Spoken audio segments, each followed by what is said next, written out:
గురూజీ 72 గంటల్లోనే ఫోన్ లోని అద్భుతమైన జ్యోతిష్య పరిష్కారం చూపిస్తారు. నమ్మండి, నమ్మకపోండి, ఇది నిజం. శ్మశాన కాళి రుద్ర చౌడీదేవి ఆరాధకులు నంబర్ 1 వశీకరణ స్పెషలిస్ట్.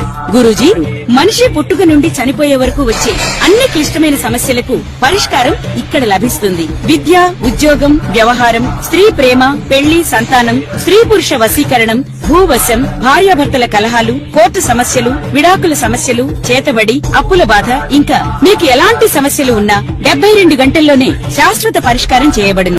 విఘ్నేశ్వర షణ్ముఖ పార్వతీ సమేత పరమేశ్వరాయన్ మహా. ఈ రోజుల్లో మనం అందరం అనేక ఆర్థిక సమస్యలతో ఇబ్బంది పడుతున్నాం. ఏ మనిషిని కదిపినా ఆర్థిక సమస్యలు ఉన్నాయి, నాకు ఫైనాన్షియల్ స్ట్రగుల్స్ ఎక్కువ, నాకు ఫైనాన్షియల్గా లాభదాయకంగా లేదు, ఇదే చెప్తూ ఉంటారు. అసలు మనకు ఆర్థిక సమస్యలు లేకుండా ఆర్థికంగా బాగుండాలి అంటే ఏ రాశి వారు ఏ విధంగా పరిహారాలు చేసుకోవాలి, ఏ విధమైన సలహాలు తీసుకోవాలి, ఏ గ్రహాన్ని ప్రసన్నం చేసుకోవాలి అనేది చూస్తుంది. మకర రాశి వాళ్ళకి ఆర్థిక ఇబ్బందుల నుంచి ఎలా బయటపడాలి, ధన ఆదాయం ఎలా ఉంటుంది అంటే ఏ గ్రహం ఉపకరిస్తుందో చూద్దాం. మకర రాశి వాళ్ళకి ధనస్థానం కుంభం అవుతుంది. కుంభానికి అధిపతి శని, రాహువును కూడా కుంభానికి ఆధిపత్యం ఇచ్చారన్నమాట. కనుక రాహువు కూడా ఈ స్థానాన్ని పాలిస్తాడు. కనుక మకర రాశి వాళ్ళు రాహుని శనిని ఇద్దరినీ ప్రసన్నం చేసుకోవాలి. ఇద్దరికి సంబంధించిన సాధనలు చేసుకోవడం వల్ల వీళ్ళకి ధనాకర్షణ పెరుగుతుంది. దీంతో పాటు వృత్తి స్థానము అంటే మన ధన సంపాదన యొక్క మార్గం అన్నమాట. అది ఆ స్థానం ఎలా ఉందో కూడా చూసుకోవాలి. ఆ స్థానం వీళ్ళకి తులారాశి అవుతుంది. ఆ స్థానం ఏం రాసి చెప్తున్నామో ఆ స్థానం వీళ్ళకి తులారాశి అవుతుంది. కనుక శుక్రుడిని కూడా మనం బలోపేతం చేసుకోవాలి. టోటల్గా వీళ్ళు శుక్రుడు, శని, రాహువుల్ని ప్రసన్నం చేసుకోవడం వల్ల వీళ్ళకి సంబంధించిన వృత్తి వ్యాపారాలు చేపట్టడం వల్ల వీళ్ళకి అధిక ధన ఆదాయం ఉండి ఆర్థిక ఇబ్బందుల నుంచి బయటపడతారన్నమాట.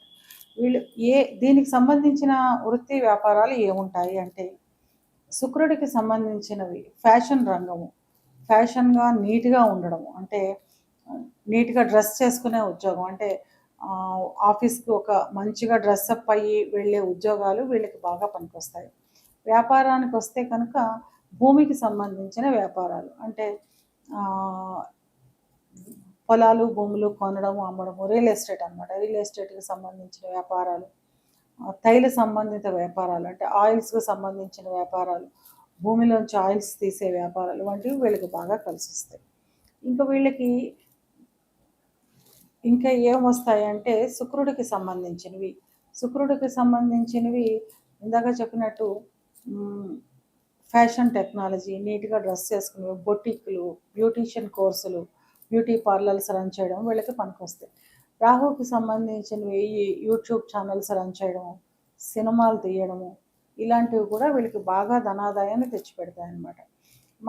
మేము ఇవే ప్రొఫెషన్లో ఉన్నాము, మాకు అయినా బాగోలేదు అనేవాళ్ళు, ఇదే ప్రొఫెషన్లో ఉన్నాము, మాకు ఫైనాన్షియల్గా అసలు ఏమీ గెయిన్స్ లేవు, చాలా ఆర్థిక సమస్యలు ఉన్నాయి, చాలా లోన్లు ఉన్నాయి అనేవాళ్ళు ఉంటారు.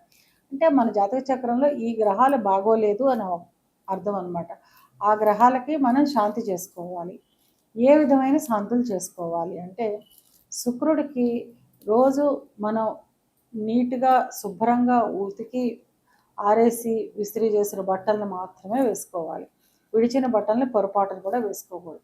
రోజు ఏదైనా సుగంధ ద్రవ్యాలు, బాడీ స్ప్రే లాంటివి రోజు వాడండి. దానివల్ల శుక్రుడు మనకు బలోపేతం అవుతాడు. శని బలోపేతం అవడానికి శనికి తైలాభిషేకం చేసుకోవడం, మనమే వెళ్ళి సొంతంగా శనికి తైలాభిషేకం చేసుకోవచ్చు. లేదా గుడి దగ్గర అలాంటి చోట్ల కాయ కష్టం చేసుకునే వాళ్ళు ఉంటారు.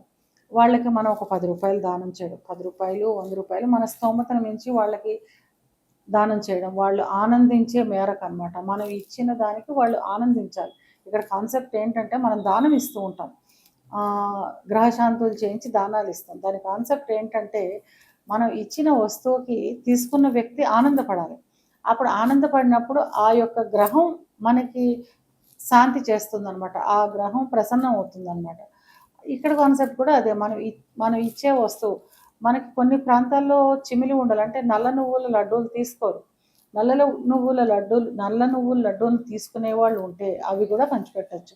ఒక 7 లడ్డూలను చేసి పంచిపెట్టడం వల్ల ఏ శివాలయం దగ్గర లేకపోతే ఇంటి దగ్గర అయినా సరే అవి పంచిపెట్టడం వల్ల కూడా శనిగ్రహానికి శాంతి జరుగుతుంది. రాహుకి ఏ విధమైన శాంతి జరుగుతుంది అంటే మంగళవారం రోజున దుర్గాదేవికి కుంకుమ పూజ చేయించండి. పొద్దుట సాయంత్రము కూడా కుంకుమ ధరించండి.